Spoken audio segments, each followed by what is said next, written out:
Greetings and welcome back to our study on these parables of Jesus. We're continuing a look through this video series at what have been called parables or earthly stories that have heavenly meanings. They are simple stories that are designed to teach a moral or a spiritual lesson. Jesus used these parables, this type of teaching throughout his ministry, and we're taking a look at several of those in this series. The story that we're going to look at today is not one of the most familiar. In fact, I'm not sure that I've ever even taught a lesson on it, but I think that it does have an incredible message, not just for the first century when it was presented, but to the 21st century as well. The parable is called The Faithful versus the Wicked Servant. It's found at the end of Matthew chapter 24, and I think that that may be one of the reasons why it's not all that prevalent. Matthew chapter 24 is a rather difficult passage, and Matthew chapter 25 has a lot more familiar stories. So when you get to the end of Matthew 24, you really don't have that same type of excitement about this story that you might have for some of the others. Anyway, whether we have overlooked it or not, in this study, we're going to take a look at the parable of the faithful versus the wicked servant, and it'll come from Matthew chapter 24, verses 45 through 51. Who then is the faithful and sensible slave whom his master put in charge of his household to give them their food at the proper time? Blessed is that slave whom his master finds so doing when he comes. Truly I say to you that he will put him in charge of all his possessions. But if that evil slave says in his heart, my master is not coming for a long time, and begins to beat his fellow slaves and eat and drink with drunkards, the master of that slave will come on a day when he does not expect him, and at an hour which he does not know, and will cut him in pieces and assign him a place with the hypocrites. In that place there will be weeping and gnashing of teeth. This story comes to us by way of a rather interesting setting. We find ourselves near the end of Jesus' life and ministry on earth, and as he is preparing for his disciples for what's about to happen, he spends some time discussing some really discouraging news and offering a troubling prophecy. The nation of Israel is about to experience some difficult times. There are going to be false prophets. There are going to be quite a few tribulations. And I don't think that he's talking specifically here or just about his crucifixion. I think there are going to be a lot of difficulties for the Jews for years to come. It's popular to apply much of chapter 24 of the book of Matthew for the end of times, but I think that Jesus tells us that that's really not what it's all about. In fact, in Matthew chapter 24, verse 34, he says, truly I say to you, this generation will not pass away until all these things take place. So Matthew 24 probably is not a prophecy of the end of times.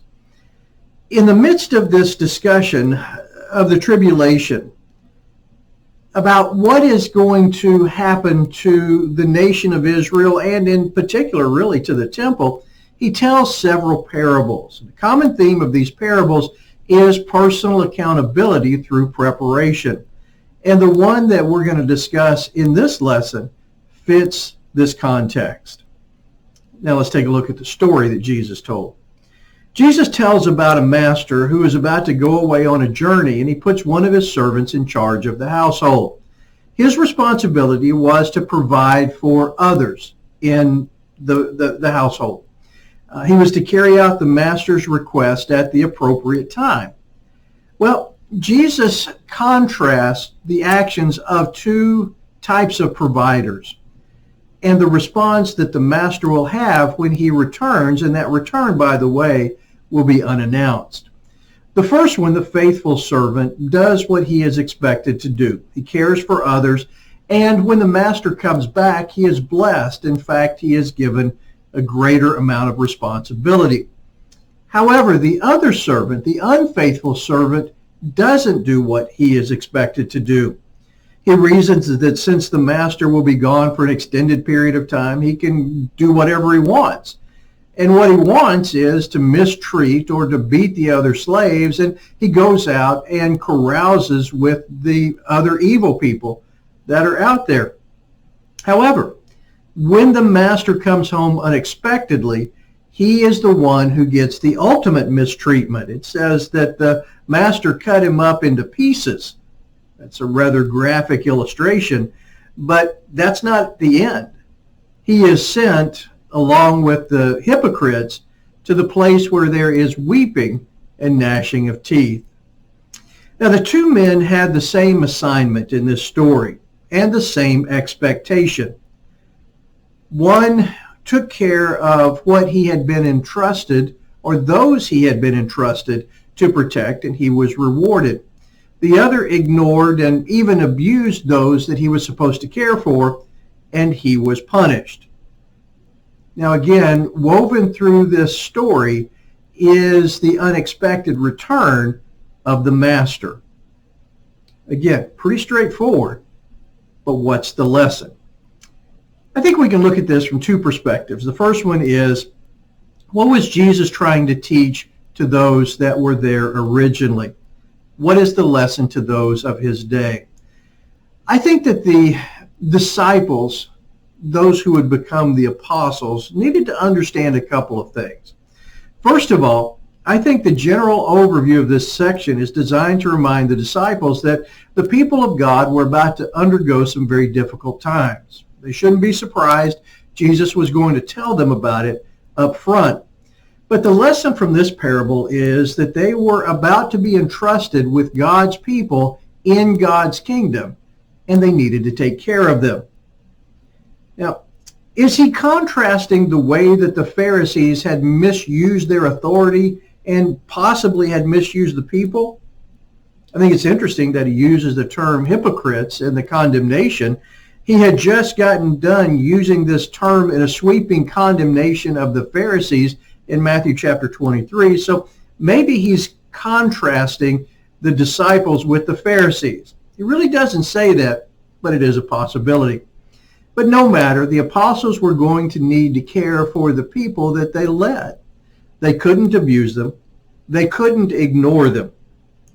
Now, the Lord was going to return and assess their accountability. They wouldn't know what this scheduled return was going to be. But they did know that whenever they did the job that they were supposed to do, they would be assessed, they would be judged by what they did to people. They would either receive a blessing or a condemnation. The disciples needed to realize the importance of what they were undertaking. They had been called to care for the Lord's people and their fellow servants, their fellow slaves. I think it's interesting, in the commentary, or in his commentary on the book of Matthew, Burton Kaufman notes that those who care for the Lord's household have been given a sacred task, and then he goes on to say, privilege carries its own responsibility. I really like that. And I think that was an important lesson for those who were standing there listening to Jesus, but it's a lesson that does not stop in the first century. That takes us to the second question, and that is, what can this teach us today? Have you ever thought about what it means to be a Christian? Sure, there are some inherent blessings in Christianity, but there are also some responsibilities that we have been given as citizens of the kingdom of God. While Christian leaders have an advanced level of responsibility to care for others, according to Jesus, we all bear some type of accountability in our relationship with each other. When Jesus gave the command, love one another, it carried a lot of weight. When we take on the mantle of Christianity, especially Christian leadership, we accept the responsibility of caring for others.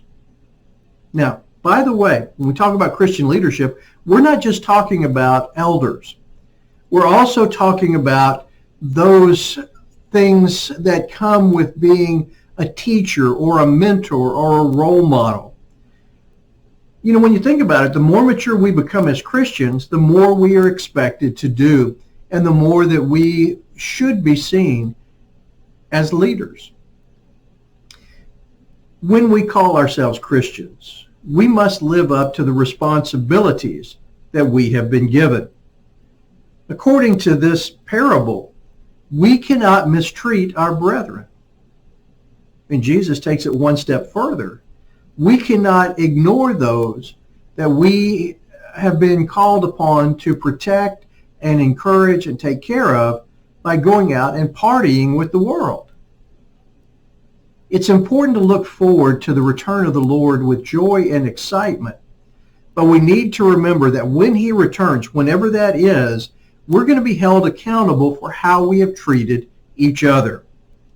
When we take our responsibilities seriously to take care of others, and especially those in the household of faith, we're going to be blessed. But if we choose not to do that, either by mistreating them or by ignoring them, we're going to receive punishment. We have a choice. But remember that with that sacred trust, with that task that we have been given, comes the responsibility of the privilege. Very interesting parable that we don't talk a lot about, but one that is important, especially for those who are mature Christians, because we do have a responsibility to care for others. Now some thought and discussion questions. Number one, what types of responsibilities do Christians have towards other Christians?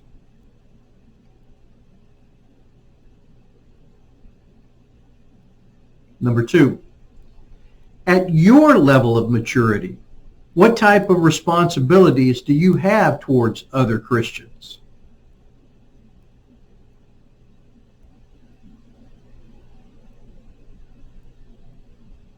Number three, should mistreating others and ignoring others, in other words, partying with the world, have the same type of accountability?